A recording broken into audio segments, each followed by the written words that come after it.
Y seguimos en el gocho.com, hoy 20 de febrero del 2026 acá en NBTV. Es importante que nos coloquen sus preguntas en el chat para tratar de respondérselas ahora al final de este segmento. Pero quizás hoy, terminando el día, la infamia de los comunistas internacionales no termina. Por allí una de las noticias que vemos hoy es que este infeliz canciller español, el sujeto Jesús Manuel Álvarez, dice este gusano que luego del texto aprobado por estos angelitos de Dios ayer, que dice que se llama la amnistía, entonces que le va a pedir a la Unión Europea que le levanten las sanciones a esta infeliz chihuahua de la Casa Blanca. Que semejante rata, lo que tiene es asustado porque resulta que Víctor de Aldama le fue a declarar en el tribunal donde está metido Sanchinflas hasta aquí, junto con la rata de Coldo y el otro bichito y la mujer de Sánchez, y además el hermano de Sánchez está perdido. No consiguen al musiquito pedorro ese. Pero, más allá de eso, lo otro que es interesante es que la otra noticia que apareció hoy es que en la Corte Suprema Americana, en un voto 6-3, los rectores, no, los magistrados, los magistrados de la Corte Suprema, los 3 demócratas votaron en contra, pero resulta que hay supuestamente 3 magistrados republicanos o conservadores que votaron una decisión 6-3 en contra del presidente para bloquear que pueda aplicar tarifas o aranceles. Entre esos se metieron el presidente de la Corte, John Roberts, que es uno de los que visitaba la isla satánica de Jeffrey, pero también estaba metida Amy Coney Barrett y Neil Gorsuch, que fueron designados por el presidente. Estos 6 sujetos votaron que el presidente no podía utilizar la ley AIPA para ejercer los aranceles. Pero mire este oxímoron. El presidente puede bloquear la capacidad de que Estados Unidos haga comercio con un país. Los puede bloquear, los puede sancionar, los puede sacar y no pueden traer ni siquiera un queso francés a los Estados Unidos. Pero resulta que no les puede meter un centavo de arancel. Entonces uno dice, bueno, pero ¿cómo es esto? Ahora las palomas andan atrás de las escopetas. Pero además de eso, ¿qué fue lo que dijo después el presidente en la rueda de prensa en la Casa Blanca? Bueno, lo dijo muy claro. Le preguntaron, presidente, ¿y qué va a pasar con esos 2 magistrados a los cuales usted los propuso y los hizo magistrados hasta el día de su muerte? Digo, bueno, yo de ellos no voy a decir nada. El problema es la vergüenza cuando ellos vayan a ver a sus familiares. Uy, esa recta fue por el medio del plato. Y la otra cosa que fue interesante es que el presidente Trump dijo, no se preocupen, que los aranceles siguen, que a partir de ahora viene un arancel del 10% global para todos los países del mundo que venden algo en los Estados Unidos, y los aranceles que estaban colocados continuarán. Pero además de eso dijo que hay una ley de aranceles y de tarifas que existe en los Estados Unidos del año 1962, que en el título 232 hay una sección que dice el presidente por razones de seguridad de Estado puede aplicar tarifas y aranceles. Así que el presidente dijo, no se preocupe, que todavía en la chistera me queda suficientes barajitas, pero yo apoyaré es al pueblo americano. Y después, el último tema que creo que es pertinente tocar es la visita del general Donovan con el señor Joseph Umire. Todo el mundo ha elucubrado porque no hay fuente oficial. Solamente dicen que el hombre se baja del avión, se reúne en Rampa 4 con el conde del Furrial, con el bobo de los 8 soles, el que firmó el escritico y con la chihuahua de la Casa Blanca. Allí le leyó la cartilla y después se fue fue para la embajada, allá fue a saludar a los Marines que cuidan el recinto de la embajada americana, saludó al personal y haría una llamada para Estados Unidos desde el SCIF para decirle orden cumplida, patroncito.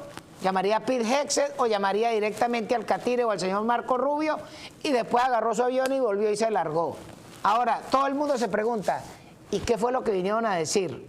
Mi tesis, compartida con algunos amigos que también me llamaron para hacerme el mismo comentario, es que la reunión del Comando Sur con estos tipos es para decirle dónde van las bases americanas.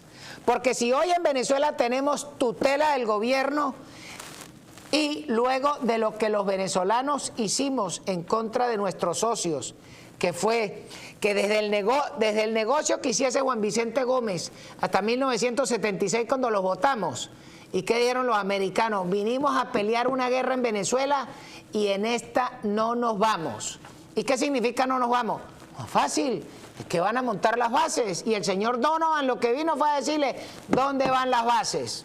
Para mí, por lo menos deben ir como 3, y las 3 son: una, restablecer el polígono de tiro de la Orchila para que los barcos de la Armada, cuando algún día recuperemos la Armada, puedan hacer práctica de tiro junto con la Fuerza Aérea Venezolana, y que los barcos del Comando Sur puedan practicar tiro junto con sus aviones, porque el polígono de tiro que era en Vieques lo cerraron. Y además, ya que hoy funciona allí una estación de comunicaciones de los rusos, bueno, pues será compartir a venezolanos con los americanos para perseguir droga. El segundo tiene que ser una base naval en Naiguatá, ahí mismito, porque tiene salida para Higuerote, tiene salida para La Guaira, tienes el aeropuerto de La Guaira, y es un sitio que es lo suficientemente estratégico para que le pongan su matraca de muelle para atracar los barcos. Otra tiene que ser, bien sea por los lados de Puerto Cumarebo, porque muy cerca de la refinería en Punto Fijo quizá no es estratégico, pero esa también puede venir. Y otra base que puede ser muy importante es en el Apure, porque hay que darle bala al sembradío de droga que tiene el ELN en lo que son los llanos del Casanare, el estado Apure que está vuelto un chiquero. Esa podría ser otra base.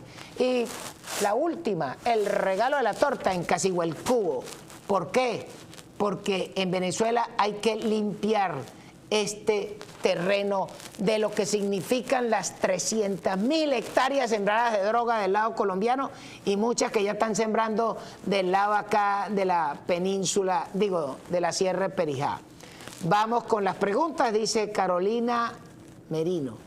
Yo tengo un cuñado que desapareció hace más de un año, era policía y fue a una inspección, no leo, en Caracas, enviado por su capitán, y hasta el sol de hoy no sabemos nada. Bueno, imagínense.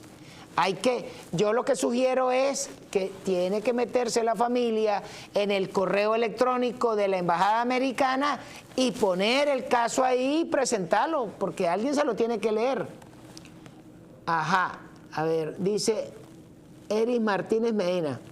Siempre le dan prioridad a los políticos que están presos, incluso comen a la hora, duermen a la hora, pero a los militares que los tienen viviendo donde defecan, pobrecitos eso. Bueno, yo por eso insisto. Por supuesto, ¿cuál es el problema que tienen para liberar a los militares presos? Que a los militares los tienes que soltar y llevar a los cuarteles porque tienen que ir a sus unidades, porque no los pueden dar de baja, les tienen que pagar, tienen que seguir rindiendo ante la República, pero además tienen que echar el cuento.